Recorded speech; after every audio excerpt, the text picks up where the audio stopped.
And I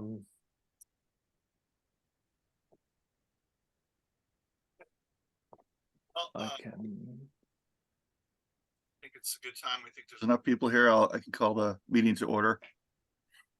I think you are in good shape, Peter. Okay, great. Well, hello everyone. Of course, someone's trying to call me right now. Yeah, so let's see who's here today. Do we have, it seems like we could do some introductions. So let's go ahead and do that. I'm Peter Danforth, chair of the Lamoille BOIC, and go ahead and Dean, you can start.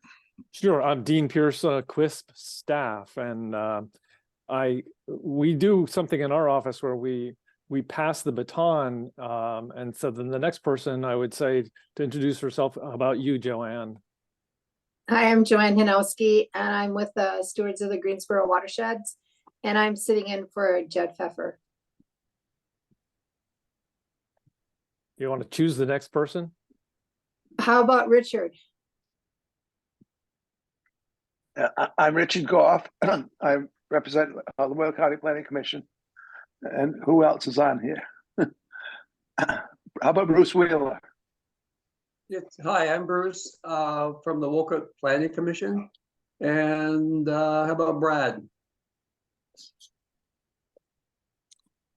Yeah, good morning. Can you hear me okay? Can you hear me? Yes, we can. You're sounding great. Okay, good. This is all a new Zoom platform apparently, so I was having a little trouble, but I'm Brad Holden. I'm here representing the Chittenden County Regional Planning Commission, but I'm town administrator in Underhill. Brad, pick someone else. Right, sorry. How about Sarah?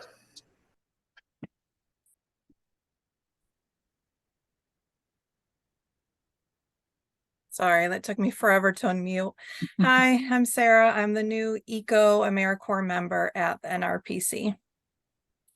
Let me see who else is on here. How about Maddie? Morning, I'm Maddie Ando. I am QUISP staff at NRPC. Lauren, you want to go? Hi, Lauren Weston, District Manager for the Franklin County Natural Resources Conservation District. Catherine, have you gone? I haven't. Thank you. Catherine Sonic, and I am a municipal representative. I'm the Community Development Director in the town of Essex, and actually I'm an alternate, but I am voting today. I guess we have Peter. That's you. Yeah. Bruce, I think there's Bruce maybe, and yeah. I think Bruce went. Bruce, did you go? Yeah, I went. I think we all went then. Great. Well, welcome everyone. We'll move on then to, I'll just go briefly over the meeting protocols. Introductions of all participants. We've done that. As possible, BOIC members should have their Zoom name, title, and the following: name, organization, voting or alternate, and pronouns if desired. BOIC members are expected to have cameras turned on during the entirety of the meeting. It's technically possible. BOIC members are expected to stay focused, avoid multitasking, and follow the guidance of: if you wouldn't do something in an in-person meeting, don't do it in a virtual meeting. BOIC members will use the raise hand function on Zoom to indicate a request to speak. Come off mute. This is an effort to make sure we're all heard in turn. All members will stay muted until called upon. If needed, QUISP staff may mute participants to avoid background noise. And then finally, any comments made in the chat will be read aloud at the appropriate time by the QUISP staff in full for the public record. Okay. So Dean, conflict of interest declarations, if any. This is new, correct? Or not? Seems new to me. Yes, this is something that has been discussed briefly to address the need to avoid conflicts of interest, and it'll just be one of those standing agenda items. If we had an agenda where there was going to be a vote on projects, then this would be a time for someone to say something like, I have an application, so when the time comes, I'm going to recuse myself from the vote on that because I'll have a conflict of interest. So it's just an opportunity for that to happen. I don't expect there to be any conflicts of interest today, but we just wanted to get into the habit of making this opportunity known. On an unrelated note, I was going to also say that there were a couple of other people that have joined the meeting, and I don't know if you want to call on them to introduce themselves. Aaron is here, Karen Bates is here, and maybe one other person. Oh, Megan also. Yes, if they could please introduce themselves, that'd be great. Karen.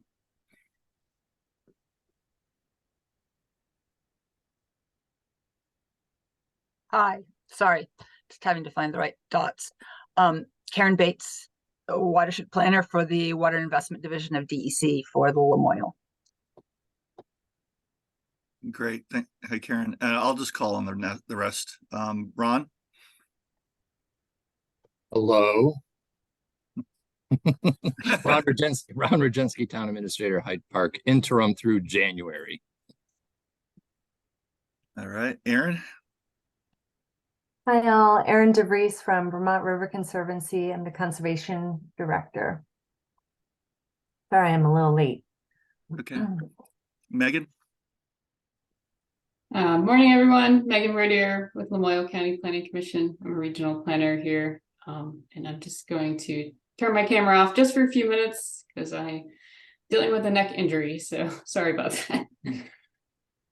Oh, I'm sorry to hear. And then I'll introduce Peter's autopilot. Hello, I am Peter's autopilot. I will be recording everything to the T. So Dean, if you need to use that at all to help with notes, feel free, obviously. That's great. It may be something that I connect to Sarah, because that's one of the things she's doing. I'd forgotten to mention the otter to Sarah when I talked about minutes this morning. If anyone feels that it's unnecessary, I can delete it, but it's a helpful tool. If you miss certain points, you can go back to the transcript and find them. Peter, is that what you sent out earlier? I saw something just come in, the otter. Yeah, the otter, it will, you have to sort of sign into it to, I can share it with you if you want. So if you don't want to, that's fine as well. And does it just record everything? It writes everything down. It tries its best to kind of compartmentalize the meeting, show any slides we might have shown. And it just basically takes minutes. Every little thing that is said. It's an AI, and which can freak some people out, I know. But I found it useful in some meetings, not all meetings for sure.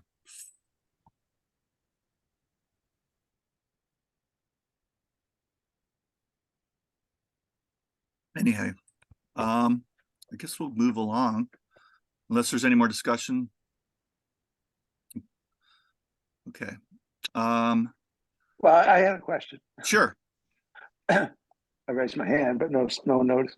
Do we have to open this thing that you sent us for it to work, or does it work? And if we want to see it, we open this thing. You see, I think you might have to. I don't know. Has anyone been on the receiving end of this? Because I think you need to have the app. And yeah, I've opened it, Peter, with like using a Google account or a Microsoft account, for example, and then it kind of shows up as like the script, if you will. Yeah. Like 40 pages. Yeah. of script. And then it just says like listener 1, listener 2. So it doesn't necessarily say like who's speaking, but yeah, it's anonymous until you can type in the names after the fact if you wish. So if you know who's speaking, you can do that, but it keeps everything anonymous in that level, unless you don't want it to. It could be more work than it's worth, but I'm trying it out for a while. So again, are you asking us to do something or do you do? If you want to, you can. If you want to go and look into the notes, you're welcome to do so. If you don't want to, that's fine as well. So we would do something if we want to see the notes. Yeah, you'd have Otherwise, to click on the link, basically. okay. You get an email, or anyone that participates would get an email. Mhm. Yeah.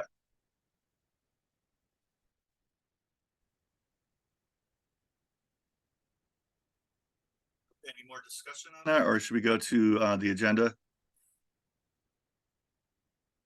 Okay. So let's review and adjust and improve the agenda. Let's see. Do I hear a motion to approve the agenda or adjust it?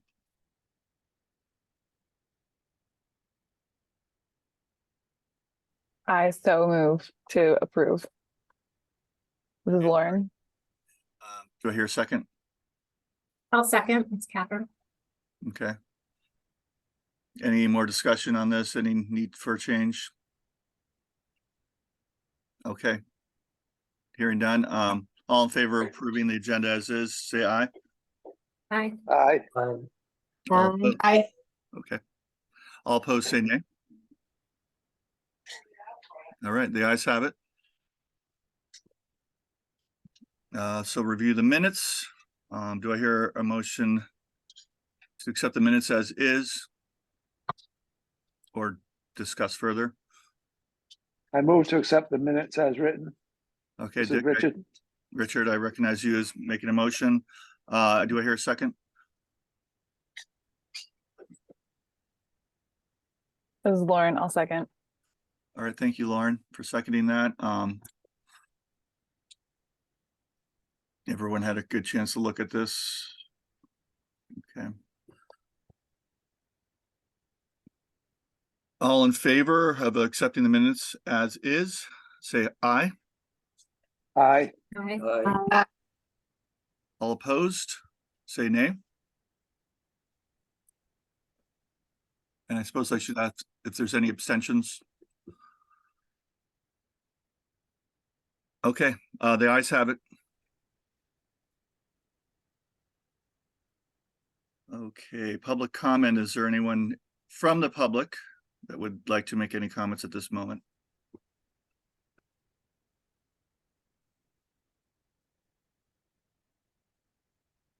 Okay, hearing none. Let's move on to the next. Seating of any new reps or alternates as needed. None needed at this time. Okay. All right, we'll move on then. Hyde Park project sponsorship. All right, is this a Ron? Well, if it's okay, I would tee things up and provide a little bit of background information. And I'm realizing that I left out of the packet information that I had meant to include. So there's a page that I thought had stuff on it that it didn't. So my apologies to all of you. This list of bullet points is the situation as I am understanding it. And I'm just going to walk through those bullet points if you can indulge me. I wanted to start by saying that the work of the Basin Council is or focuses on prioritizing projects and selecting and approving them for funding. And in the Act 76 rule, it's made very clear that that process, approving a project, is different. It's separate from procurement. Procurement is the getting some party to do some work using an open and fair competitive process. So when the council approves a project, it is then the clean water service provider's responsibility to procure the worker, whoever is going to be the worker, the contract project manager and consultants and so on. So they're separate, and procurement must be competitive unless there is something that the rule addresses very, very clearly, and the rule creates a special status for parties, organizations. I often use the phrase partner organizations. The rule creates a special status that says if an organization is pre-qualified, then it's a way around a piece of this competitive procurement. And these requirements are part of why this is on the agenda. Now, the rule says that parties must have a chance to become pre-qualified at least once a year. So when in the first year of the Basin Council and the Clean Water Service Provider, the Clean Water Service Provider opened up the opportunity for organizations to become pre-qualified. We have to update that every year, and we did it a second time, but it was before the last grant round was concluded. So we have a list of pre-qualified parties, and we open it up every year, and going forward, we may change our procedure. But long story short is that one of the applicants this year, in the most recent round, the town of Hyde Park, isn't on the pre-qualified list. And so what that means is that our the funding solicitation is covered by a request for proposals, a request for applications, basically. And in that document, we as the QUISP say that if an applicant isn't a pre-qualified entity, then there are some options. And one of the options is for the Clean Water Service Provider, that would be the Northwest Regional Planning Commission. We would say, okay, we will manage this project, or we will find a party to do it through a competitive selection. So we would have to find at least 3 entities and say, you're qualified to manage a project, put in a submission, and we'll maybe choose you.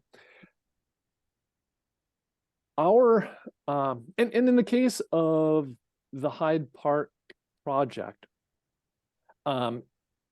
it's unfortunate, but the way things are at the moment is that I had to tell Ron that there's a need for competitive procurement, or the Northwest Regional Planning Commission would be the project manager for his project. And our stance as an organization is that if this was in our region, we might be inclined to do that. But this is a project that is in the Lamoille region, and so it's not our inclination to do that. And so we have some options. We could go to 3 different organizations and say, do you want to put in a proposal to manage this project? And it might include the town of Hyde Park. Although I understand that town of Hyde Park is really busy, and so if they weren't the manager, it maybe wouldn't be the world's worst thing, although Ron can address that. But as we were contemplating this situation, we came to a realization, and that is the town of Hyde Park made an application. They were, in a sense, the sponsor of this project. But there's no prohibition in our view as the Clean Water Service Provider. There's no prohibition against the sponsorship of that project to be transferred. And our view is that if that sponsorship was transferred, it could be transferred to a pre-qualified party. And if it happened to be a pre-qualified party, well, then that pre-qualified party could manage the project. And it would be a simple process. We wouldn't have to go through the steps of issuing a solicitation to at least 3 qualified entities, review them, and making a selection. So I'm teeing things up to say that the town of Hyde Park and Lamoille County Planning Commission are considering a transfer of the project. And I should have said before, this is a reminder, this is a project that was reviewed and approved by the Basin Council back in July, it was. And we, as the Clean Water Service Provider, wanted to be transparent and propose that this be on the agenda item be an agenda item for the Basin Council members to be aware of and to understand. And I think that's probably all I was going to say about this. And I don't know, Ron, if at this point it's something that you want to pick up on, Ron or Megan, and discuss further. But that was really what I wanted to do to set the scene. Unless people have questions, then I guess I would say perhaps turn the floor over to Ron. Yeah. Yep. Thanks, Dean. That was a good summary of your rules and process. I think the town is totally into the project. However, I've retired. I'm an interim town administrator. We're advertising soon for a new town administrator. My contract runs out in January, and the bandwidth is pretty narrow to take on a longer term project, which hopefully this ends up being. This initial phase, as you know, was for the engineering and risk assessment of a dam that the town recently acquired through a donation, and trying to look at all those related issues. So talking with LCPC, which is I think as Dean was alluding to, is sort of a natural fit, being in Lamoille County, and Megan has been involved since the initiation of the project, from site visits with Karen Bates, et cetera. And although I do like working with Peter, if I had a choice on this one, I'd probably pick Megan. Just, and I don't, this is the weird part for me, with this procurement, because we have like 2 layers of procurement, and the awardee could bid on her own management, which I don't, that seems like a hiccup somewhere, but maybe only pre-qualified people get to seek grants. I don't really know what you guys are going to do with that. So anyway, that's my short story, is that we would like to transfer it to LCPC. Great. Thanks, Ron. Yeah, and Ron and I had an opportunity to discuss this further last week as well with Tasha, our executive director. So we are on board, providing the QUISP approves it and is in favor. Thanks, Ron and Megan. And as I said, this is something that we want to be transparent about. We don't think there's anything that is an obstacle to it, but we thought that it would be good to come to the council before the paperwork started to go forward, because it matters, of course, whose name is on the paperwork. Are there any thoughts, reactions? I see Lauren's hands up. Peter, maybe you want to start with her. Yeah, go ahead, Lauren.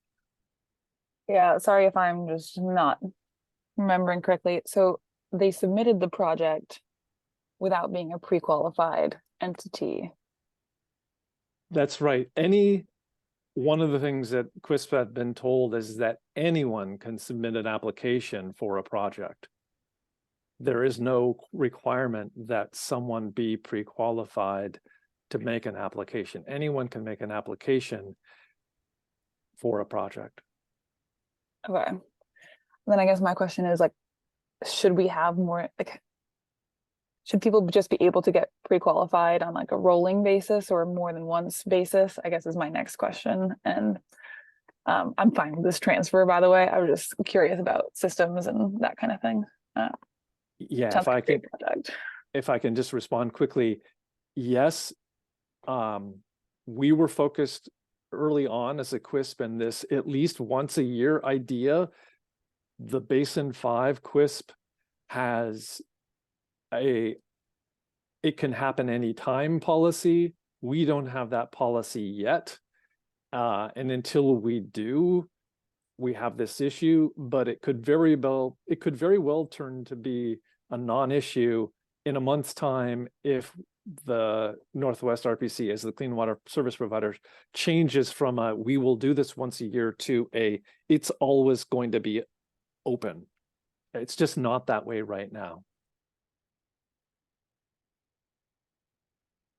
Aaron, did you still have a question? My question was the same as Lauren's about could we have it as a rolling basis? I know VRC, I believe, Dean, correct me if I'm wrong, pre-qualified back in 2022, probably the fall. But I think when we officially received our, yes, you're pre-qualified was sometime this spring, perhaps, but again, I could be getting confused because we sit on two other wicks. So I think a rolling basis would be good for anyone who wants to become pre-qualified, because then it's just like, okay, yes, I did that this year. You know, they put it on their calendar sort of thing. So I know I don't have any voting rights on that for the WIC, whatever, the clean water service providers, but I think it would be easy for all folks if there was a rolling process. And I think that's where we're headed. Good. I just had a point of clarification I wanted to, I'm hoping everyone understands.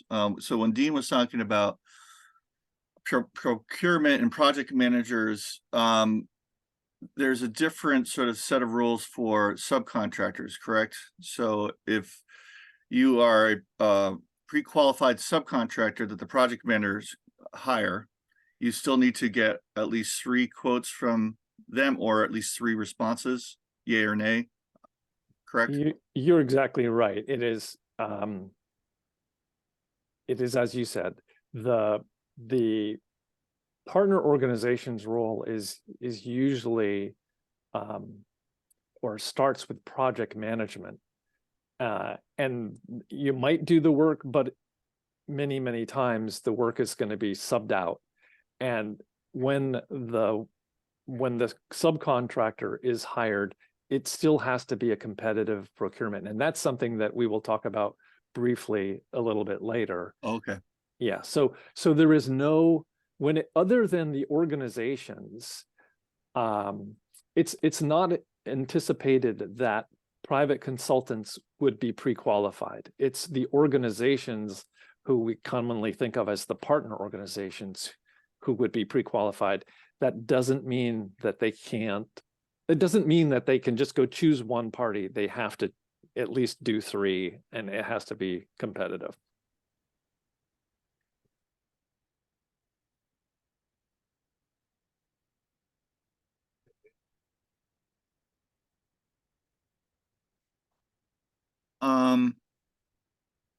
Do you want any more discussion on the Hyde Park project sponsorship? Are we clear on that, or do we want to move on? Is there any actionable item here regarding Lamoille? In my opinion, no. Oh, yeah, okay. I didn't think so.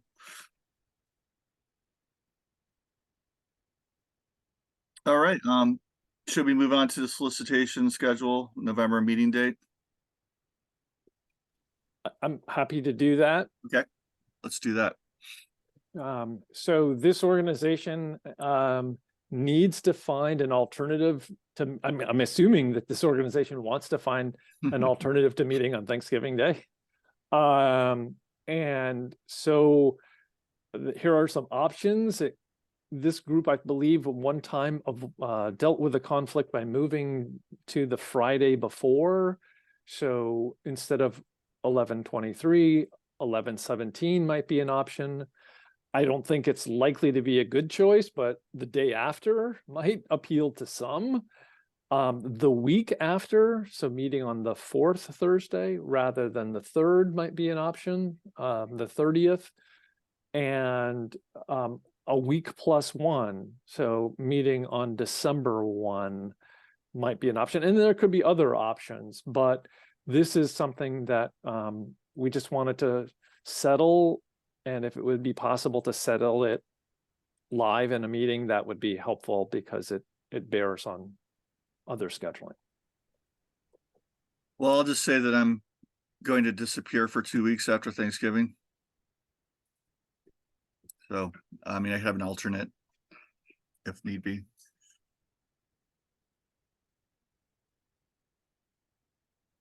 No, I'd be voting for Friday before. Did you send us a poll, Dean? I can I can and I will, if that's the decision. My hope was just that perhaps people could decide, but if a poll is really the only way it can happen, Yeah, I just think a lot of people have to look at their calendars and figure it out. So a poll or an email with some suggested dates would be great.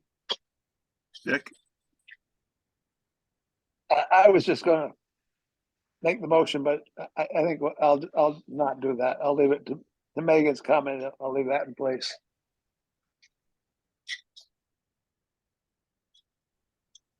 Okay, so then, if we still have a moving part, that's okay. We will send out a poll. That's something I will work with Sarah perhaps on. And are there any other dates that people want thrown into the mix? I just wanted to comment that Lauren and Aaron both said the 17th sounded good to them on the chat. I just wanted to make that clear. That's in the chat. Okay. Thank you. I hadn't seen that yet. Richard? If we put this off to a beyond this meeting, then we don't get to vote on it. Can we actually move the meeting without us moving it today? Scheduling is a specifically identified exception to open meeting law requirements. So yes, it is possible to do it outside the context of a meeting. It may not be as desirable or as preferred, but it is possible. It's not a violation of the open meeting law to schedule. I would just, sorry, I didn't raise my hand, Peter. That's okay. I think since we have 5 well, actually really only 1, 2, 3, 4 dates here. And for the folks that need to be at the meeting for voting purposes, I think it would be best to just like take 2 minutes and have us all look at our schedule. Like the 17th works, and then it's just like done. Then we don't have to have Dean or Sarah send out an email and then wait for the please respond soon and this and that. Like I'm ready to make a vote to say this date works best. If we just take a minute or two, that's my suggestion. Just because someone's schedule could fill in before the end of the call and then we're like waiting and having to come up with new dates. Richard? I move that we have the November meeting on November 17th. Okay, here Richard has moved to have it on the 17th of November. I guess I'll second that, Brad seconds that. Okay. Any more discussion? Okay, hearing none. All in favor of having the meeting on the November 17th, say aye. Aye. Aye. All right. All opposed, say nay. Any abstentions? Okay, ayes have it then. The meeting will be on the 17th of November. Thank you all. So picking back up the thread. So one of the reasons for discussing that is the fact that we're about to do another funding round 3. And I included in the packet a couple of options. We're trying to map these things out. There could be other options, but these seem like solid alternatives. And they do, at least one of the options reflects this idea of possibly avoiding this summer if we can. Now, in the packets, I had 2 main. I made this note. We had been anticipating the announcement being issued October 12th with a deadline of the 16th, and that was just on a guess that perhaps the decision would be to move the meeting back 1 week. So this is not going to hold. The application announcement date will probably move forward by 1 week. The deadline would have to move forward by, we think, at least a week or 10 days to allow processing, and the Basin Council meeting date is now going to be the 17th. So just in terms of the short term, it's going to look something like that. At your November 17th meeting, your agenda items would include a prioritization of a new round of applications. The question then is, okay, if that's settled, then when should the next rounds be after that? And alternative one has a prioritization in March. So you'd be scheduling you're doing a prioritization in November, one in March, and one in July under alternative one, or you'd be doing them in November, March, and May under alternative two. And we're looking for feedback on these dates. And the reason is that if they can be agreed on, then we would post all of the dates on the website and announce all of the dates so that it's simpler going forward for the year, but people would be able to know, oh, if I'm not going to do this round, I'll do the next one and things like that. So our ask for you today is to give us feedback on these alternatives. Can you agree on one or the other of them so that that can be the schedule for the next 3 rounds? Yeah. I don't see any other hands up at the moment, so I'm just going to jump ahead. That date for the first prioritization, the 16th deadline, that's a day before our meeting. So I'm sorry. Yeah. Yes. So those, just understand that this was made a week ago with a guesstimate. I didn't have a separate version of these, but now that the date of the meeting has been set for the 17th, then the deadline is going to be no later than like the 9th or 10th. So we have to adjust everything by some number of days to give us the time to tee things up for the council. Yeah, it should have at least a week, right? Yeah, ideally, closer to 2 weeks, but I don't have that scheduled out yet. But given that the decision has been made to meet on the 17th of November, then the announcement date and the deadline date will work within that constraint. Okay, Dick? So Dean, looking at these two, it looks like the February one is the same as these two, and so it's the April one that moves from April to June. Could you explain the advantage of one of these over the other? The only thing that crosses my mind is that to have the decision made in May gives people the summer season to get things rolling a little bit better. But what is your explanation of why one is better than the other? It is that it does well for certain types of projects. It may be the difference that if it's a planting project and everything is already pre-planned that it would happen in that season, it's almost more this issue of avoiding the summer for the application deadline and prioritization and just staying away from summer as a time when your application is due and when the prioritization takes place and the early paperwork starts. It just seems, some people have expressed in other contexts avoiding the summer. So that's what it's doing with the option 2. It's staying away from July, basically, and front loading the spring or heavy loading the spring. So my other question would be, do we decide this or do you decide this? Well, we would like your input on it because many of you are folks who could be submitting applications. It's something we want to do in concert with the council. I think it's a crisp decision with our feedback. That's how I understand it. Aaron?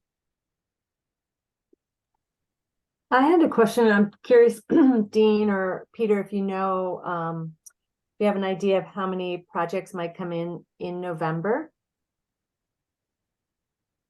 I do Okay. not. So I'll just make a comment to that because, you know, as districts, and no Lauren will relate with me on this one, and being the only district that in Lamoille, or only sort of watershed group in Lamoille, if we do personally put one forward, we might do one. We're really overwhelmed by the number of opportunities that are out there, right? Which is great to have all these opportunities, but there's still all these other funding sources. The block grants still exist, right? There's, you know, AOP, there's a whole bunch of different grants, Lake Champlain Basin program, you name it. And we're trying to get on board with those, but then I'm realizing, you know what, I should be saving a few of these for the quiz so we can get those credits going, or can we, and this could be another discussion moving forward. And Dean, we've already sort of touched upon it with maintenance concepts, but I feel like some of these other block grants should be merging into the QUISP model for those phosphorus credits, right? Because it seems like we're kind of working against each other. Like if I'm doing a project, it could easily be a QUISP project, but I'm doing it under a different grant umbrella. How those numbers add up, and do they merge? Is it all put into one system? I kind of want to understand that whole process. Yeah, what I understand, because of what I've been told by DEC staff, is that yes, there's a merge ahead. Okay. Yeah, that's the short answer. That there is going to be a merger. These other things are winding down and will be, but that's not where they are right now. At least some of them. Yeah. I think there will continue to be a separate program like enhancements, but maybe Karen has a perspective on this, but there will be a separate program because it's in law and rule, I think, for those types of projects, funding opportunities for those types of projects that are not phosphorus leaders, you know, that their benefit is not primarily phosphorus. And so I think that there will be something like that continues, but there will be fewer places that you would look, and more of it will be happening through the QUISP, I think. Oh, and I'm just noting Lauren put in, I think Trees for Streams will continue on too. And after you've made that comment, Lauren, I did have a meeting with Chris Petler. What's his last name again? I'm sorry. The guy who runs the funding mechanism here at the DEC level. Rutler. Yes, thanks. He and I talked, and they are considering with the maintenance fees to adopt projects, specifically Trees for Streams projects that are state funded, and so that they would adopt them and then go and move on paying for the maintenance aspects of that work, which would be great. So that's the conversation that just got started. I just want to let everyone know, and it's exciting to see that, you know, we're finally seeing this maintenance and operations sort of funding mechanism slowly making an appearance.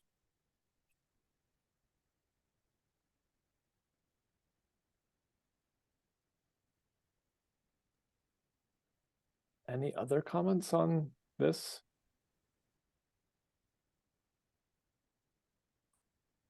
All right. What's next for us? I keep jumping out of the agenda here. Yeah, I just wanted to be sure if there were any final comments, let them be known, or perhaps send them to me. And we will give some deeper thought to this and let you know. The next agenda item, if I can shift gears very quickly here.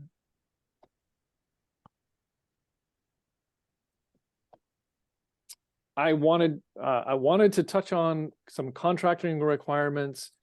And I will also say, I will have a little bit more to say about maintenance projects and adopting them a little bit later. It just seemed like it would be helpful to touch on contracting in the context of a meeting. This is going to be hopefully a little bit smoother than the last time I attempted to do it. I'm going to go through this pretty quickly. There are a lot of contracting requirements that come into play, and this whole conversation about who can be pre-qualified and all of this procurement stuff illustrates it. there are a lot of things that we have to do, and the list seems to grow. There can be more discussion of this in the future, but there was material in the packet that I didn't head up this way, but you could think of them a bit as the requirements and then the good ideas. And the focus today is really on the requirements. The good ideas are really the kinds of things that would be found in your own organization's procurement policies. I'm assuming your organizations, if you do projects, I'm assuming your organizations have procurement policies or procedures. I know my organization does. It's long. It has a lot of stuff in it. It has a lot of new stuff in it because of the QUISP and WIC process. But the things I wanted to just highlight as the musts or the requirements are these. There are requirements having to do with performance reporting. So there are templates DEC has when you do a project that's going to be funded by the QUISP. You'll have to use that template. And as you already know, your projects have to meet the performance measures, the milestones, and the deliverables that are in the DEC project type table. So all of our agreements with the funded organizations include those performance measures and milestones. It's just something that they have to do. Now, I have this slide on procurement procedures. I should make the point that it's really about things you buy more than services that you buy. And it's unfortunate that there's not a lot of clarity in the rule about the procurement of services. But as Peter was saying earlier, if he gets a grant, or if his organization gets a grant and he's going to hire a consultant, yes, he does need to solicit at least 3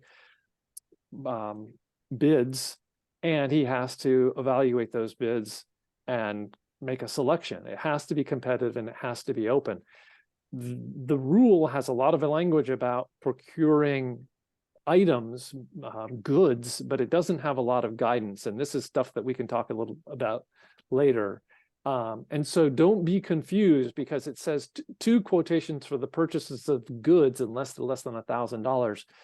It doesn't have any bearing on you need at least 3 for services, but I don't want you to be unaware of these other requirements which have to do with goods. And Peter, I see your hands up, so I'll stop. Yeah, I just I'm hoping that there can be a future conversation about this it's sort of murky.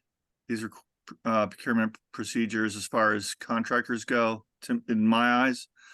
And I would love it if that the DEC would be more open to our organization's own procurement policies regarding contractors, because most of these projects that we have sort of on the line are sometimes already in process, going on to next design phase. And the concept of going to another contractor and that point, that you've already been using is it really sort of slows things down and it makes things difficult. And I know it's supposed to be fair. I understand that. So I understand if it's in the beginning of a project, yes, of course, but if you're on to the next stage of a design, I feel like, if we look at our own books, Lamoille County Conservation District, we don't really have to put out if it was under our own guidance and our procurement, it has to be $40,000 or more to have an official bid. And to me, that's, a far more reasonable situation than $1,000 or for 3 quotes and I'm not, Dean, this is totally not pointed at anyone directly. I'm just saying that it's frustrating and it's hard to move forward on those sorts of procurement policies. So I was just hoping that maybe in the future, I could sit down again with some people who are in the procurement office and talk and have a meeting about this. Yeah, and something I will say very quickly, and I'm trying to find a text that I was working on yesterday. So there is a glimmer of light on the horizon. We understand, and the the Northwest Regional Planning Commission ourselves are exploring this first time because we have a grant from the Basin 5 clean water service provider for a project in Grand Isle County. And so we are, for the first time, attempting to include in our solicitation of a consultant the things that are needed that will allow us to continue to use that consultant in future phases. So we understand that there is a path where you wouldn't have to re-select at every stage, but you have to do some very specific things in the first stage. Mhm. And so that's the good news. And perhaps at the next meeting or a future meeting, I'll be able to say, yep, we did it and it worked and everything is fine. And it's something that can be replicated. But we are trying to figure out that process. And it's one that we would tell others if you want to continue to work with the consultant, because before this, we were under the impression that you couldn't and that you would have to reevaluate at every step. And the good news is that you might not, but there's going to have to be a certain combination for the lock for you to get it open. And I won't try to find that, but that's the overview, and we will revisit this. Sounds promising.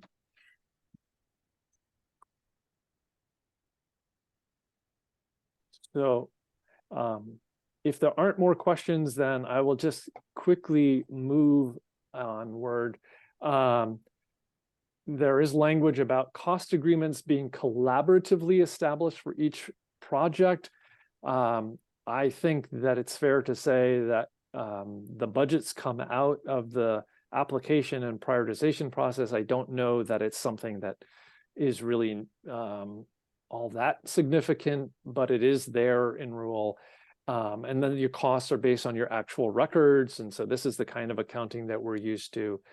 Payments, they're supposed to be submitted alongside progress reports. And so that's just a headache that we have to remember to ask for and expect and have you provide. And one of the reasons I'm doing this is because on an annual basis, our work as a clean water service provider is going to be evaluated, and our adherence to these requirements is going to be checked. So if we weren't requiring progress reports with our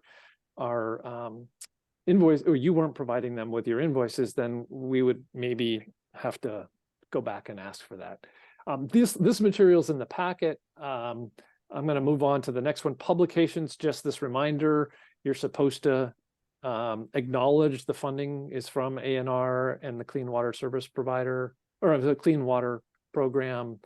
And one of the last things that I've dealt with some of you on are these insurance requirements. And many of you have gone to your insurers and said, I have a grant, I need to have the insurance indicate this agency of natural resources or Department of Environmental Conservation as an insured. This is pretty routine. What we are understanding is that you need the state as an insured, and that we as the clean water service provider also have to be added. So if you send me a sheet that just has DEC or ANR on it, I may have to come back to you and say, I need another one that has the clean water service provider.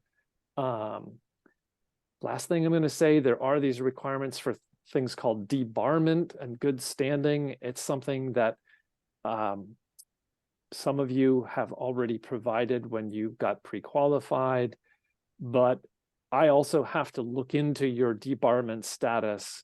And so if that ever comes across, it's like, why did someone from the Regional Planning Commission inquire about debarment status? It's because we're required to do that at least once every 3 years. And it's just kind of a technical thing. I will stop there. If there are questions, I see something in the chat. Lauren asks, is that language in our contracts? The which one? The language, yeah, go ahead, Lauren. Referring to the thanks to ANR for the money one. It is, I believe it's in the standard state terms or in the additional. I can't remember exactly off the top of my head, but it is one of the requirements, and I'll find that. But yeah. It seems pretty standard issue with our state grants. You know, it seems like all the deliverables are similar to the block grants, just with the exception of listing the clean water service provider as well. There is another question from Erin that's relates back to a previous subject. Is that all right if I? Okay. She asked, I appreciate the April application window, but I wonder how many apps will receive as it's quickly on the heels of the March decision date. Otherwise, I'd like the May decision date to get the project started for summer. Erin, you want to? That was just my comment. I couldn't type quick enough when we were having the discussion. I was thinking about it. That's why I asked about November applications coming in. So that's just for you, Dean, as the QUISPs decide on those dates. Just my thought.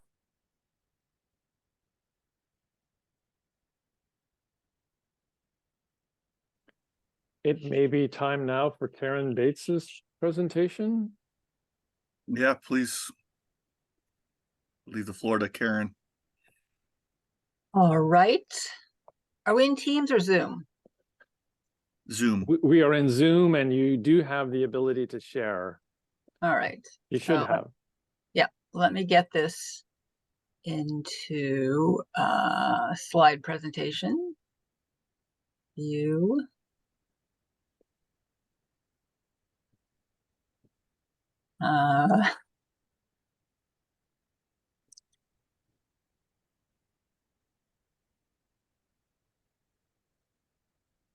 Slideshow. That's what I'm looking for.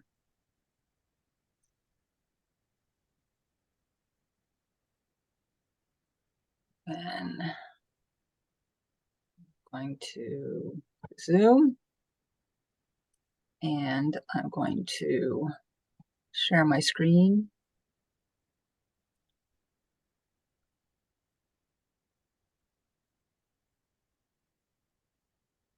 All right, and you see the more complex than unit it needs to be, right? So now I'll go to slideshow. So you see the slides and then the main slide, right? Or do you just see one slide? I don't see anything yet. Do others see? Oh, your screen share is loading. So let's be patient. So I can say that the make sure everything's okay. Can start by saying that I realize that not everyone may have the same understanding of how the Agency of Natural Resources and DEC supports the identification of projects. And this was something that was part of our agreement with the EPA, that we would support assessments, develop the assessments, and then support their use or their implementation to identify projects. And oh yeah, okay, now I'm good. Now I'll pick.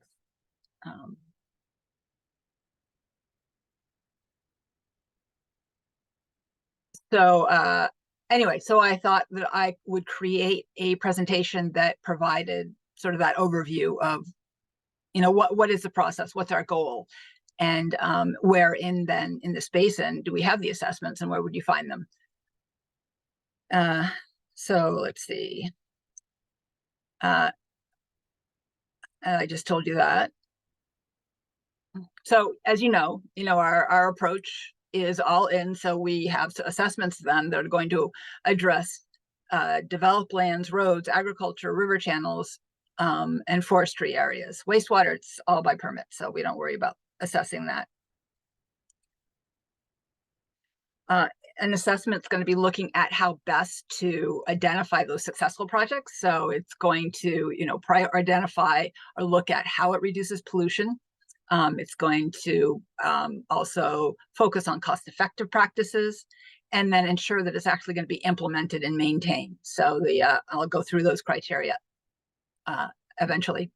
So the process, the complete process is that we support, and we have guidelines for, especially as you're going to secure funding, is the assessment process, how that happens, the planning, basically then how you identify which projects you're going to focus on, design, how you support the design and what we expect there, and then implementation as well.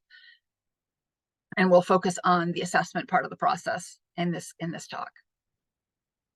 So how these assessments then, as I said before, we've developed them to ensure that we're going to end up with successful projects. So the criteria that often is included in the assessment process is that we're identifying a priority problem, meaning that it's not necessarily going to be, we're not looking for, let's say, reducing mercury. It's phosphorus, and in some areas it's going to be sediment. Priority solutions, we know what best management practices work well and have the greatest phosphorus reduction. And then we also know that projects or practices are going to be better implemented and have better success in a certain place. And then also landowner agreement. So the assessment does look at that when it begins to prioritize projects. What do we know about the willingness of the landowner at that point in time? In addition, it's going to be protect natural resources, so that in prioritization or even identification, we're going to make sure that we're not losing work that a wetland might do in order to expand how a stormwater pond might work.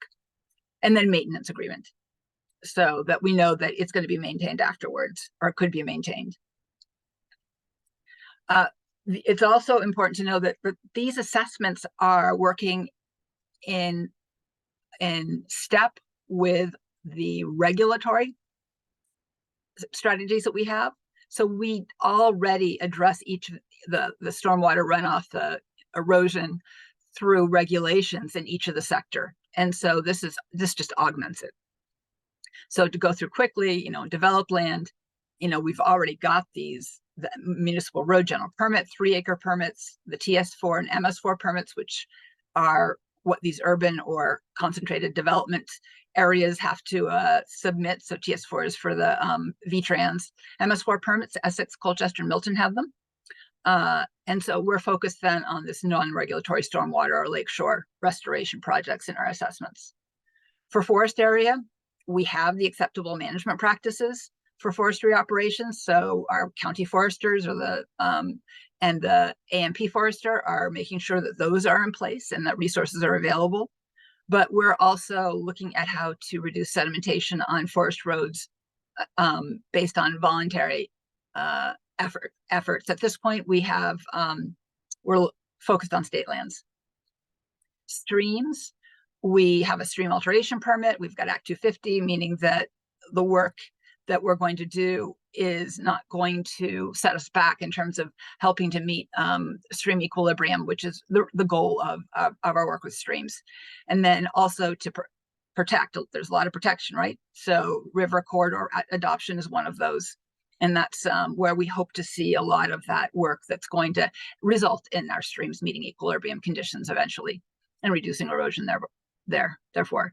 So our work is then in assessments, is trying to figure out where are there easements, where can we do buffer plantings, floodplain restoration projects, all on a voluntary level. Agriculture, we've got the RAPs. And then in terms of, as you've probably heard, the QUISPs specifically will be focused on non-RAP farms projects, and then also any natural resource restoration projects that may happen on a farm. So our water quality assessments they're really sort of 4 categories. There are river corridor plans, lake watershed action plans, stormwater master plans, road erosion inventories. Those are the big ones. I'll go through each of those and where they're happening in the basin, but also planning processes that have sort of developed or are happening in parallel or with these. may augment or maybe another resource that we should look at more closely. The other thing that we might want to look at too, is understanding that we have a lot of information about cost to benefit ratios. And I think you've all seen this table. This came about, was developed by the CWIP during the early presentations that we provided on how to other framework for Act 76. And we also have, in our database, we actually have that phosphorus cost benefit analysis for each project. So that might be another area that could be looked at a little bit more closely to identify those projects. After we have identified projects through the assessment, to work more closely with those project groups to look at where we might get the most phosphorus cost benefit. And all right, so it's about assessments, stormwater master plans, as I said before, but we also have stormwater mapping that happened before, which includes the infrastructure in a town. And there may be opportunities there that we could look at. They do have some projects identified, but we could expand on that as well. Burlington and South Burlington are doing some of that, where they're cutting the pipe, and at that point in time, or at that place, finding areas for the water to be absorbed before it then runs into the infrastructure, the stormwater infrastructure. We have illicit discharge detection, which sometimes there are projects there. At any rate, it's always a good thing to make sure the towns are following up on those. Stream geomorphic assessments, those have been a little bit more extensive in the past. Now we're trying to find ways to find projects without as much of the assessment, the work behind the assessment. And of course, strategic wood additions is a new area that we're focused on. So in the basin, we have completed them for all towns with significant development adjacent to surface waters.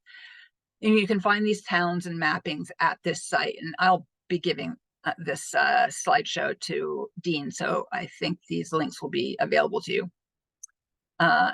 In Lamoille, then these are all the towns that have the stormwater master plans, and Wolcott's the only one that just has a stormwater mapping report.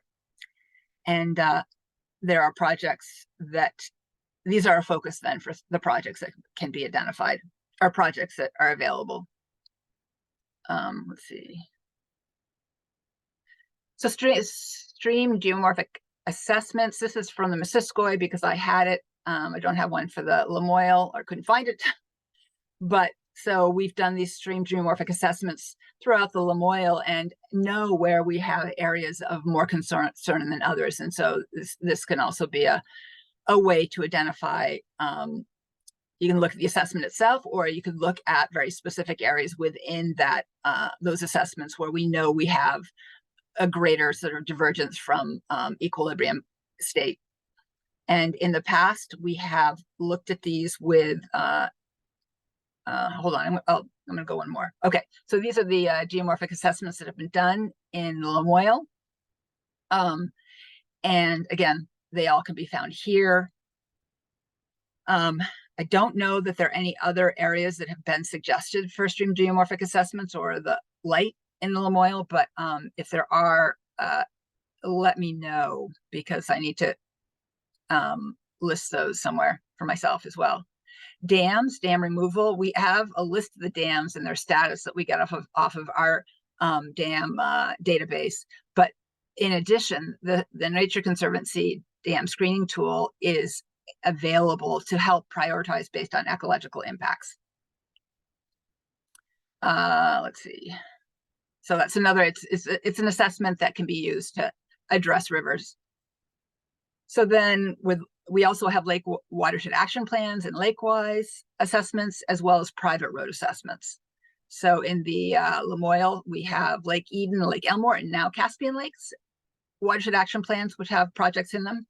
And then lake-wise, the priority areas, I don't know whether there's been work in these areas. I think it's Lake Elmore, Lake Eden, Peter, that you've done, and Caspian Lake, I think that we've done lake-wise some lake-wise work.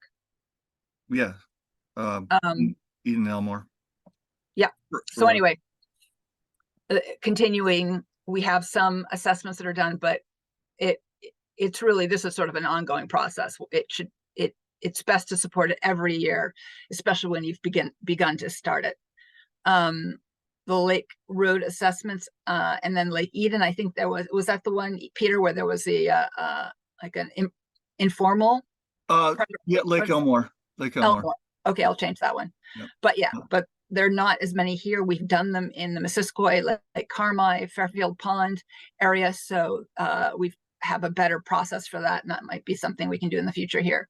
Forest road assessments. So those are finding the areas where there is the most erosion. They're doing it on state land now, but there may be an opportunity to do it on private land with the idea that you're looking to close out logging roads that were not closed out effectively, and so therefore reducing the erosion that happens from them.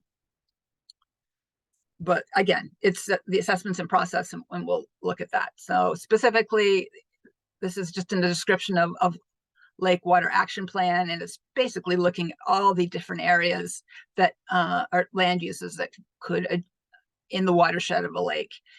So it's almost a mini watershed plan. So stormwater runoff from roads, the agriculture, and then how shoreline lands have been protected or not protected.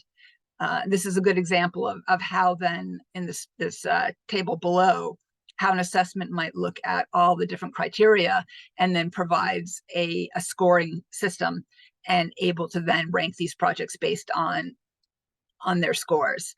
Most of the other assessments, I think all the other assessments do something similar to this. We've developed that process, provided support for the development of a matrix like this. So it's easier to look at a list of projects and identify, well, which ones should we look at first?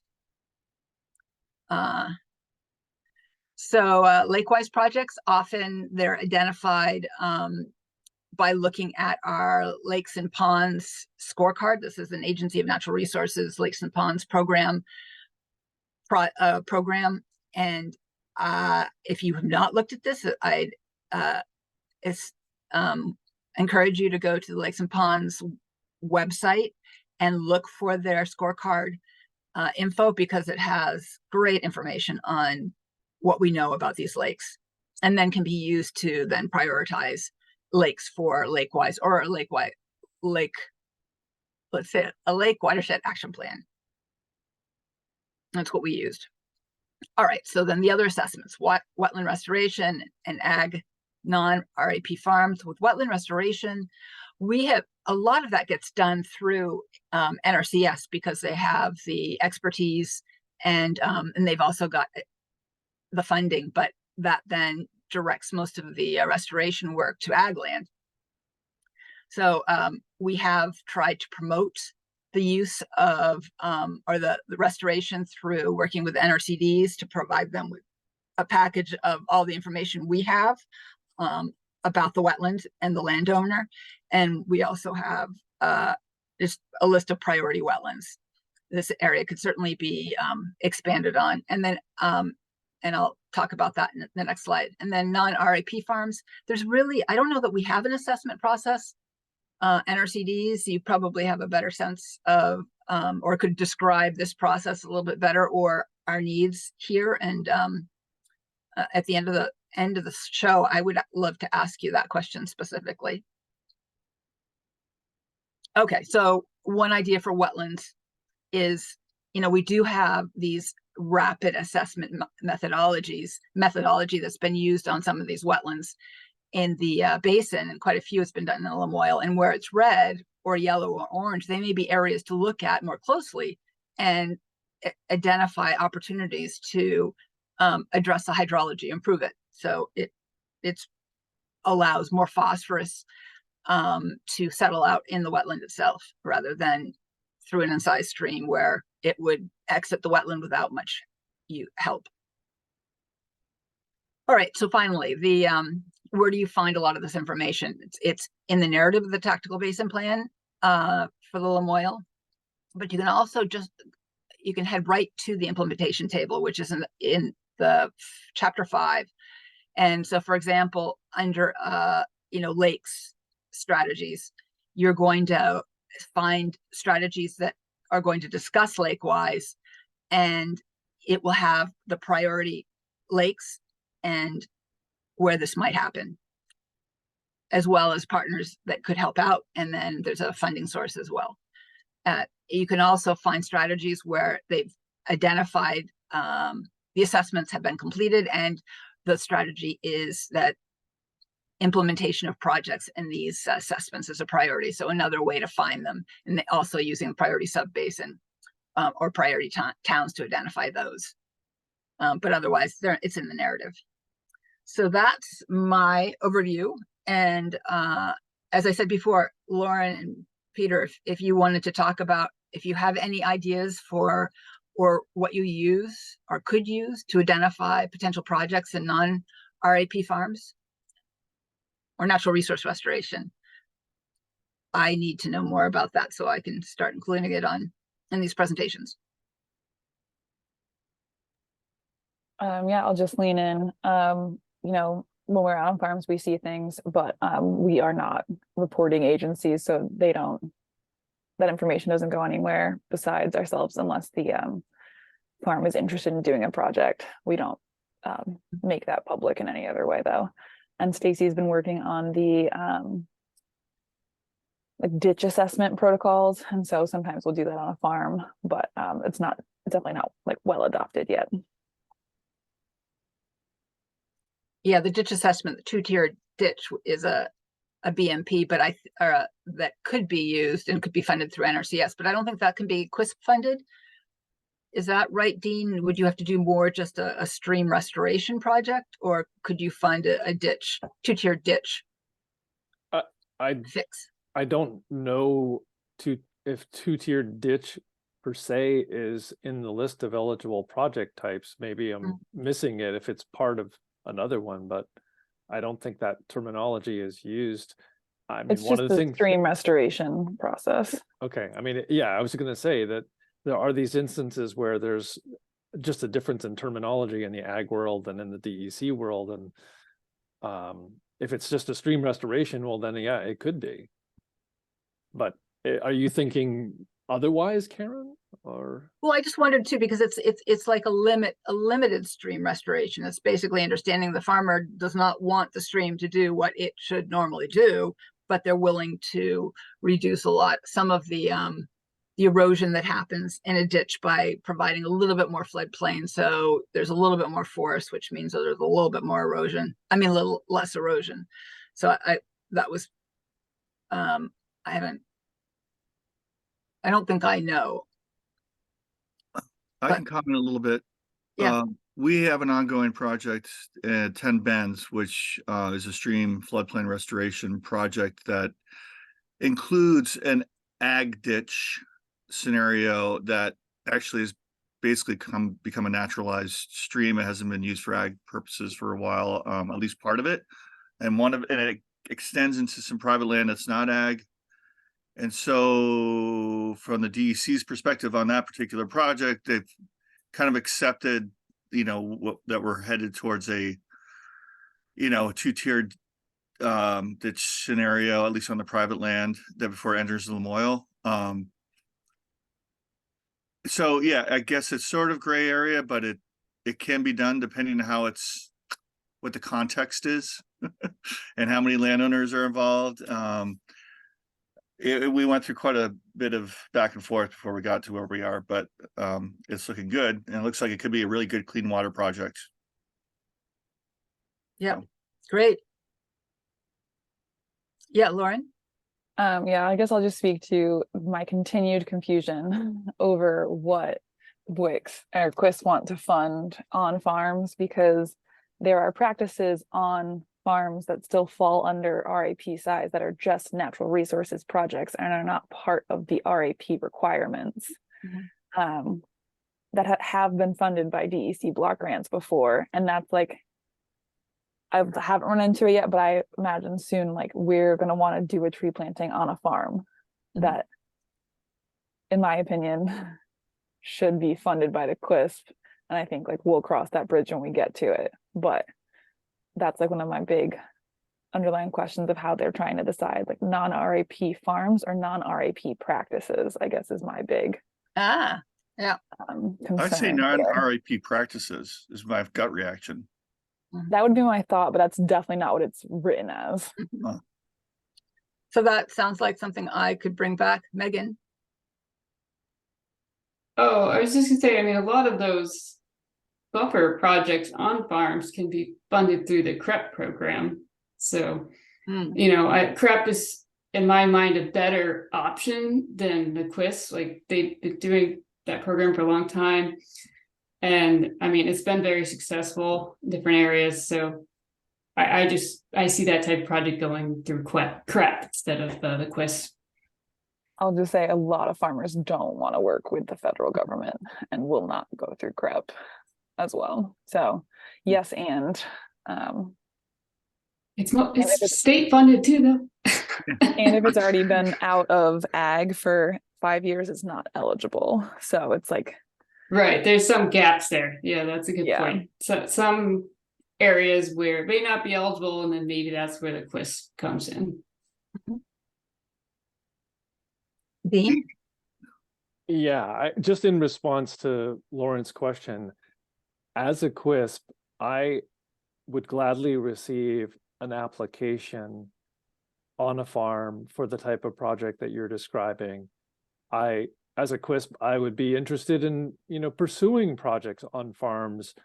However, my feeling is that there is a lot of administrative overhead in the process to get to the point where the QUISP could approve it and all of the agency folks would be saying, yes, this is fine. I would just say, if you are inclined to move a project to the QUISP, I do think that the QUISP is a better funding source than CREP. And I totally agree. There are some farmers who don't want to deal with the feds. Some of them do. But I'm an advocate for those non-RAP projects on non-RAP farms. It's just that you've got to go through that form with the ag folks. And my feeling is that it's too much headache now for it to be something that you want to do. Maybe someone, again, I mentioned earlier, it's like figuring out the combination that will, in the future open the lock. Someone has to try it. And I would encourage you to do it because I will gladly receive it. And if the BWIC approves it, I would gladly fund it.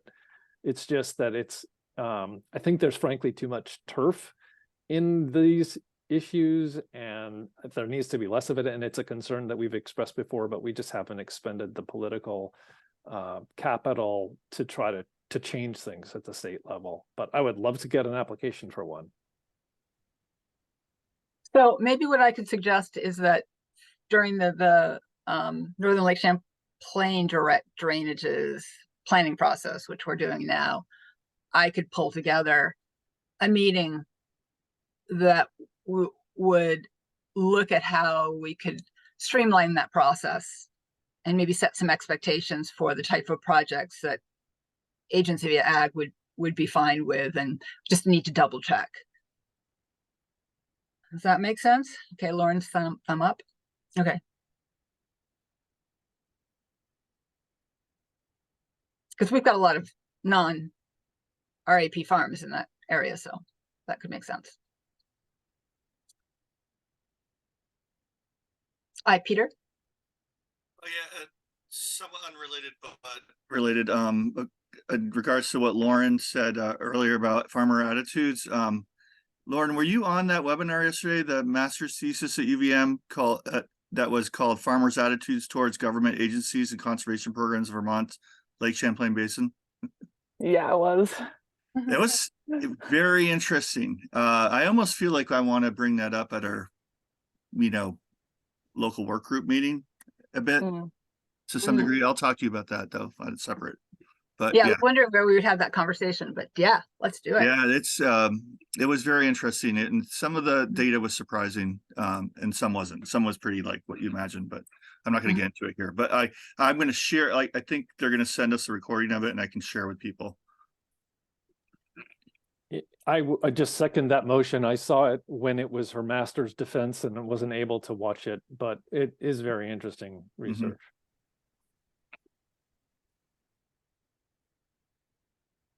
All right, I haven't looked at the chat, so. There's nothing, well, wait. Oh, what does, Aaron asked what a RAP stands for, Required Agricultural Practices? Is what that means. Oh, and Lauren answered her. Never mind. Oh yeah, and then Lauren is advertising for us here. We have a local led work group in Jeffersonville at the Smugs Inn next Thursday evening. If anyone's interested in RSVPing, go to that link. It should be pretty interesting, and free buffet and cash bar. Make it real. I just clicked on it. It's Yeah. been on my list of to-dos. Excellent, excellent. Yeah, we need more people. I haven't looked at the latest, but yesterday it was around 8, and I know there was 5 more people who were going to respond. And then I'm hoping to get a bunch of people from the Farm Bureau meeting next Monday. I'm going to. I know that the Tisberts will be there, and a couple other farms from Lamoille, more so than I've had in the past. So I'm pretty excited about that. Does Aaron have a question?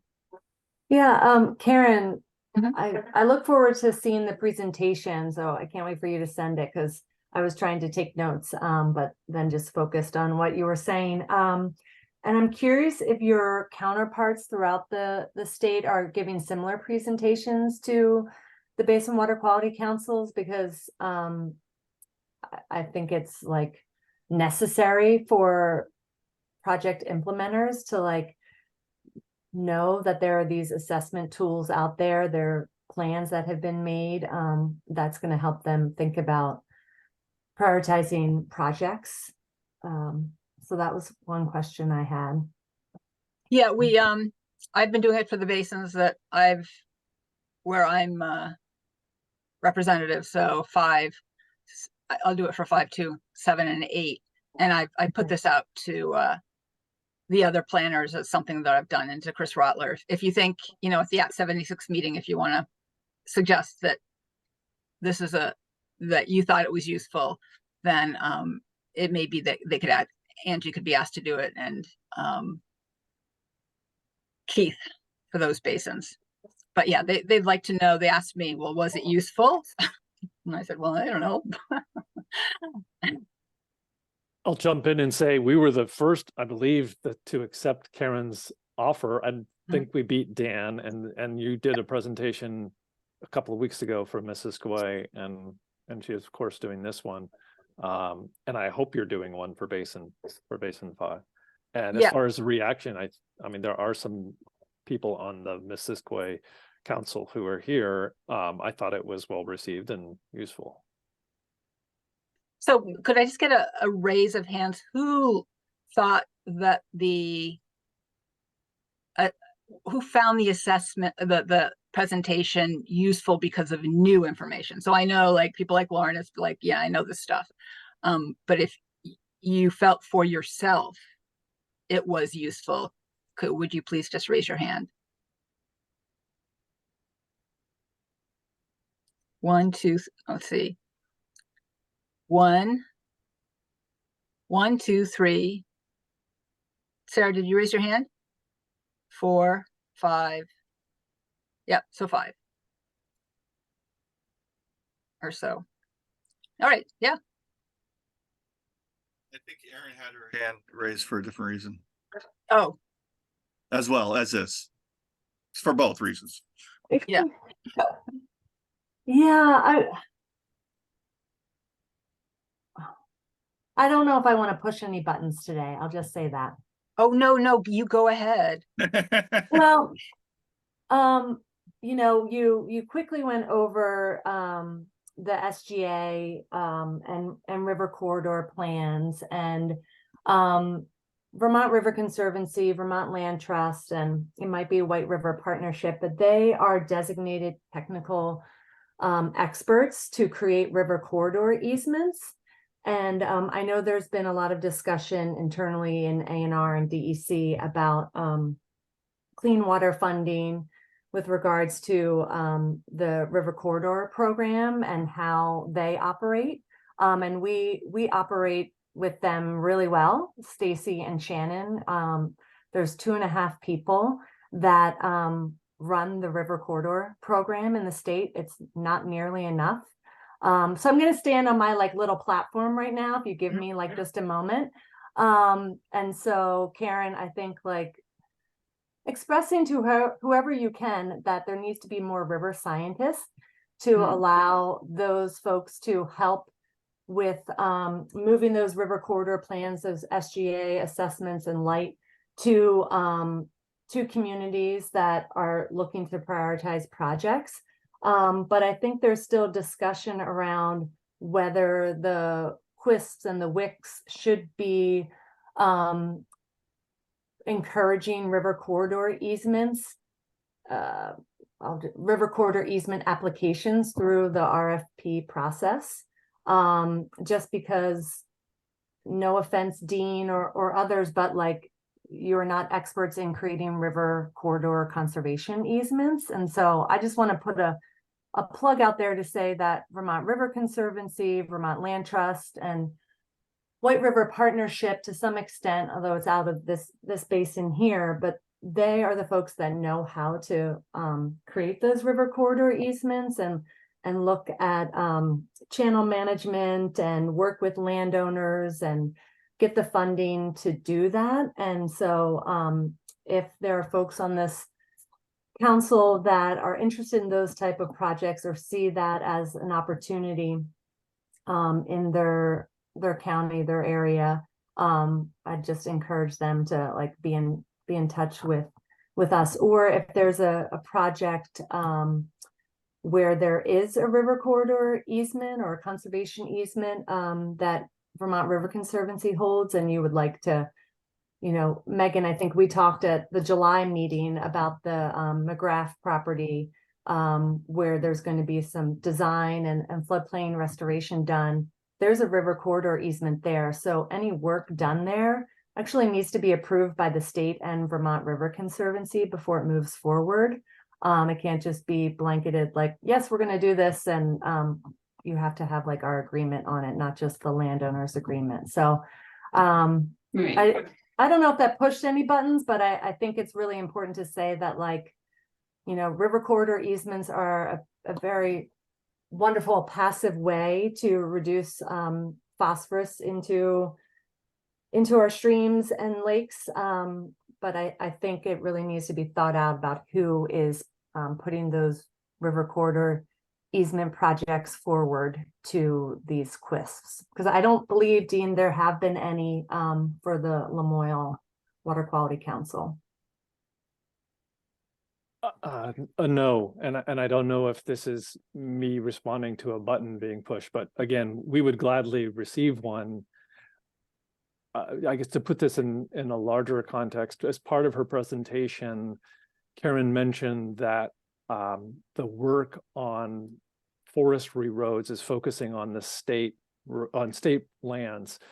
The QUISP's mandate and law and rule is to try to hit phosphorus targets, and we were created with the expectation that we would have access to funding projects in all of the sectors, including rivers and forest lands. And so we want to do projects. We want to be able to get them done and get the credits, the phosphorus credits on our books, but we don't care who pushes the project forward. So, I mean, we have funding to be spent on these kinds of projects. And I guess if there's this feeling that going through the QUISP process is going to somehow defeat like the integrity of it, then yeah, I guess there needs to be more discussion. But we're not looking to control the project. We want to see the projects done, frankly, and get the phosphorus credits on our books. That's the only aspect of it. We're not a mission driven natural resource organization whose reputation stands according to the river corridor we saved. It's different than that. Our job is to get the phosphorus credits done. I will also say that one of the obstacles that we see, though, since we were created, is that the field was supposed to be clear and we were told to hit targets, but there are very few places on the field that we are actually able to advance projects. You know, we've been told that we can't really actively work in the forest road sector because the state's kind of holding that in. And I guess what I'm hearing you say is that the river sector maybe should also be held aside. My bias as a person administering the QIFs is, and I should also say, because my comment earlier about ag and turf, there are people that traditionally work in areas and they know people and they have expertise in them. And that's good because they know their projects. We want to see projects done. We want to see less conflict. And if there's a way of making the projects happen faster, I'm in favor of it, but we also want to be able to take credit for it and achieve our targets, because that's what we were created to do. That's what, you know, there's a law named after clean water service providers, and it was intended to hit a target. And so we just want to hit the targets. Yeah. Maddie? I think Yeah, Maddie. I think I just wanted to chime in, I guess echoing Dean's last point as well. This is the second time I've seen this presentation, and while it is helpful to identify the type of assessments that are out there, I think it's still a slow process. So I would love to see a step, like a part 2 of this presentation of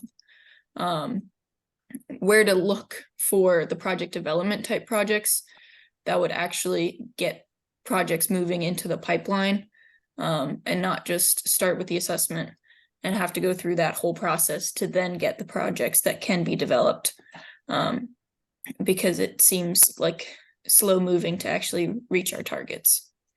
Yeah, no, that's background, and I agree. I would like through the planning process, at least. I don't know when it happens, but I know that I would propose that during the planning process that we just focus on finding those priority areas. So take the existing assessment work and see if we can find more projects. So, and for example, where we have holes, see how we can fix those. So that would be my proposal for how I could help out in a more systematic way. Peter? Yeah, so Aaron, you hit 2 buttons with me positively. One is, boy, we really would want to work with you more. And 2, Lamoille, the Lamoille County and the Lamoille River desperately needs another watershed organization, La Friends of Lamoille of some sort, because one of the reasons we can't get to everything, and Megan will agree with me from the Planning Commission as well, is that there is a lot, and we're beyond capacity. And to have someone that would focus on the river, that would be great, and work with the Land Trust or Vermont River Conservancy and whomever. I mean, we have worked with them before, but it's very sporadic, low-hanging fruit projects, you know, not a lot of community outreach to get them certain larger projects going, unfortunately, because we just don't have the capacity to do so. But we'd love to, you know, and we'd love to see another organization develop over the next few years to help us. That's all I got.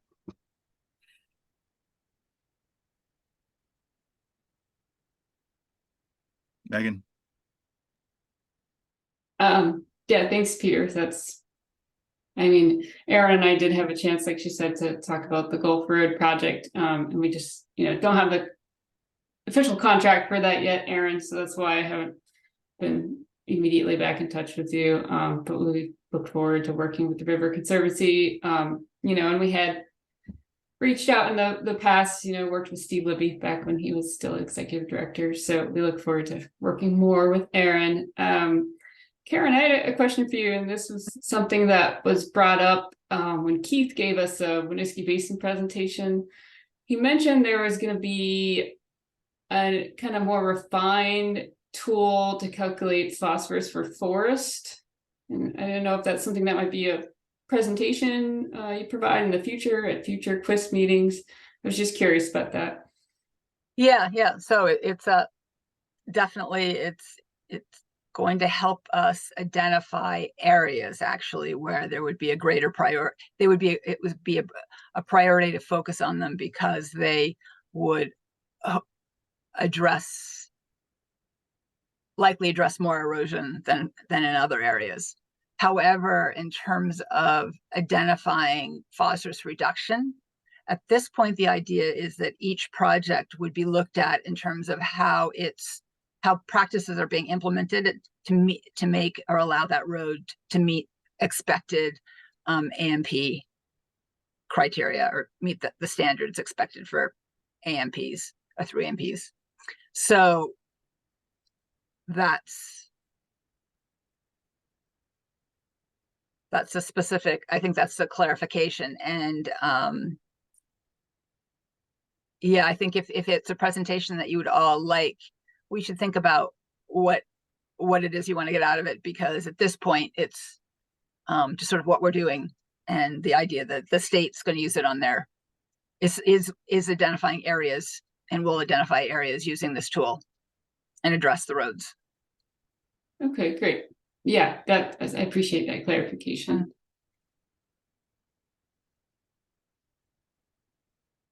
I got a real, sorry, I have a real quick question, hopefully, for, well, there was something that came up in your presentation. It was the P efficiency table for various projects. Yeah. And so, Dean, it's more of a question for you. How often will that be updated? Because I know that there was a problem with, like, the stormwater one, particularly with inflation and everything. Doing stormwater work ends up being fairly expensive, and it ends up being kind of non-efficient on some level, according to the numbers. And so I'm just wondering, is that something that's going to be sort of updated on a yearly basis? We've been agitating for an update.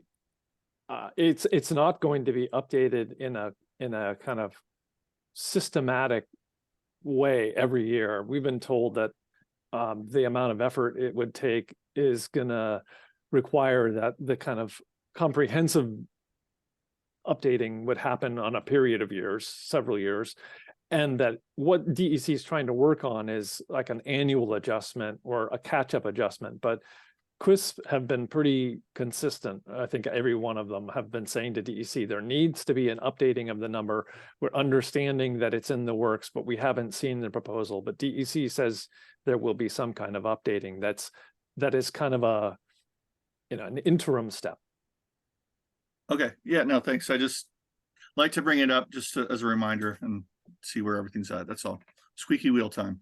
Yeah, and we actually have a database that has all that information in it, and it may be that if you all have a certain question answered every year, we could start working on pulling out the information in a way that helps us understand that, like expenses in a basin for, well, that probably would be too little, but we have it, the cost benefit for each project that's implemented. Lauren? Yeah, I might have missed this, but I'm just thinking about the watershed projects database, and if like it just needs to be someone's task to go through all of those assessments that already exist and just either make sure that they're in the watershed projects database, all those projects, or that the watershed projects database is updated by the project partner. Because I know I've mentioned this to you before, Karen, I find the watershed projects database pretty unusable to find new projects. Yeah. And just thinking if that's like, would that be a good project development for someone to just go and bang their head against that for a while? Well, we've had actually Dean and Madeline, I think Maddie, you've done that to some degree. But I think in the end, I think most of the projects have, at least for stormwater, we've looked at them and we said yes or no. And then for streams, it almost seems like the best approach, which we did with Dan, Stacy and I, where we just go through those existing SGAs and say, yeah, these are the areas where we would like to see an updated SGA, and look at the existing projects there. So I think that's it. We don't want to be, the projects are there either in the database, the priority ones, or are most of them. And I just don't think we're going to be able to prioritize projects just by looking at the watershed projects database. That the SGA review sounds really interesting. Yeah, we do it, Stacy and I do it for every time we do a basin planning process. We sit down and go through what we know and where we'd like to see priorities. In the Basin 6 plan and in the appendix, there's the list of those watersheds where we would like to see SGA light. And then with Dan, I think we went the next step of let's just make it happen. Now that we have QUISP money, we can put more work into it, at least. The Dean and then Maddie. I just wanted to say something quickly about the cost information. Mhm. There is a database. I've had a copy of it, or at least a while ago. I got an up to date copy. So we have information, and we could use that information and apply an inflation factor and say, okay, 5 years ago, what seemed like the average and a good deal is $15,000 a kilogram. Let's just say, but we know that there's been inflation. And so today that we could say that instead of 15,000 being a good deal, 20,000 is a good deal. There's nothing that stops the QUISP and the BWICS from looking at things that way through that lens, and maybe that's a temporary solution. The problem is that the funding that the QUISPs receive is based on the old set of numbers. So even if we were to make a temporary solution to consider what's a good value, it would mean that we're falling behind in terms of cost effectiveness on the money that we are able to get. But I just wanted to say that, we can do something like fancy accounting that would allow us to make projects look better in the short term. It would just mean that we start to get in a hole as far as the funding that we're eligible to get from DEC. The other thing I'll say is that DEC is collecting a lot of information on costs, and we will be talking more about this. There is a point, though, where the amount of information or the detail of the information of what things cost, it can be cumbersome. And there was a meeting yesterday that included discussion of how do we track costs for maintenance.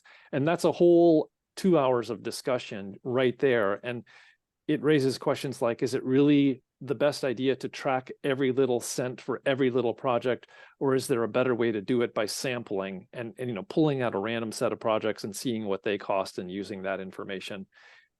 Because you could spend a lot of time tracking just the cost of things. Maddie?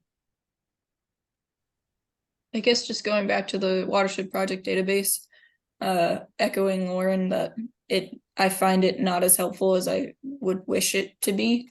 As yes, a project might be identified in there, but it doesn't necessarily have enough detail for me to take it and put it to a project development phase if I wasn't the one working on the project, because it has a very brief description. So the amount of work it takes me to dig out that project and find the information, or if the whole assessment or SGA was done, finding that takes a long time, where I think that more of that information could be included in the project database so that it is up to date and people can actually use the database as it was intended to find the project and move it forward and advance it. But I don't think it's at that stage right now. And a lot of projects I find that they're listed as proposed, but it doesn't necessarily tell me whether or not it was actually done. It's supposed to. Yep. Anyways, I just want to take note of the time. It's 10:51. I know that was sort of the last, Karen's presentation before we get to the conclusion, correct? Was there anything else? Just hitting on a couple of points before wrapping up. Yep. As far as things that are available. And so if we are ready to do that, we can we can wrap up. I just wanted to mention as updates. Apologies if I said this before, but I don't believe this group has met since we submitted an annual report for year one as a QUISP. If people are interested in discussing that or getting copy, let me know.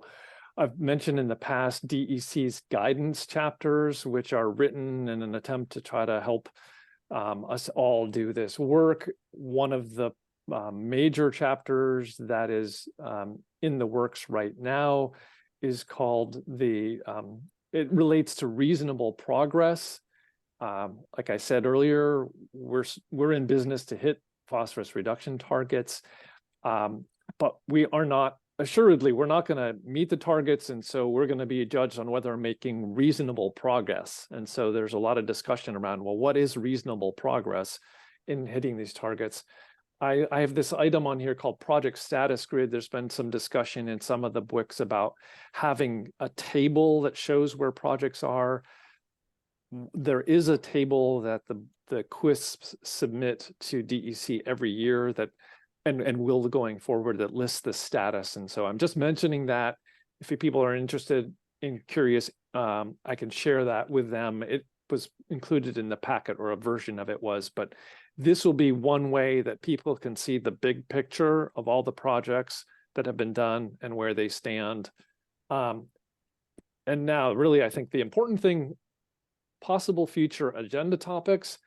In one of the WICs that I'm involved in, there's been some opportunity provided for project presentations. And so I want to just float that idea. If people think that, and we were doing this a little bit early on, but it wasn't the projects that were being funded, but maybe in the future, people with funded projects can make presentations and describe their status in a meeting. The second bullet is really perhaps the big one, because Peter had talked about his conversation with Chris Rotler and the use of QUISP funds to what we call adopt existing projects. And this is very much going to be part of the work that we do and the WICs do, because we are able to use money to maintain projects that are already done. And so we could go to someone who has done a project, or a partner could go to someone who's done a project, or maybe the partner did a project a couple of years ago, and there was never any calculation of the phosphorus benefits. The WIC and the QUISP can go through a process, and we will go through a process when the guidance is done on this, of adopting projects and paying for their maintenance and being able to count the phosphorus credit. So it's a topic that we will need to discuss. And so it's just heads up as a possible future agenda item. And then one other thing that we've seen in another Basin, Basin 5, their WIC adopted a policy for adjustment to budgets after a project has been approved. So what do you do when a project gets started and then there's the need for some minor budget adjustment? And so it's possible that at your next meeting or one after that, there will be a presentation and a proposal for what do we do if there's a request for up to some percentage? Could it be done administratively? A little bit larger percentage approved administratively with the vote of the chair and vice chair, but then over a certain amount, it comes back to the full council. This is just kind of news on other fronts, but I do think it's something that we could be bringing to this council for consideration. And that's where I'm going to stop.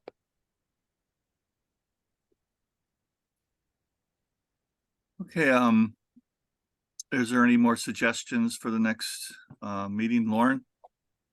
Dean, I would just say, I'm sure this is already being discussed, but I have no idea if my past projects' phosphorus credits were ever counted. So that will definitely need to be a point of discussion whenever that process gets implemented.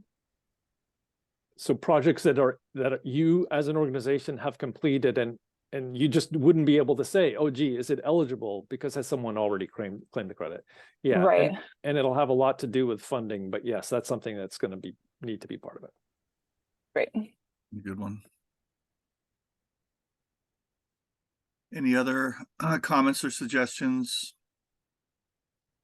Peter, can I just also, so I put in the local led Oh, advertisement, yep. but I also just want to say there is a local funding pool in Lamoille, Franklin, and Grand Isle counties. It's $50,000 for the NRCS for specific practices this year that are not statewide competitive. They're only competitive within those 3 counties.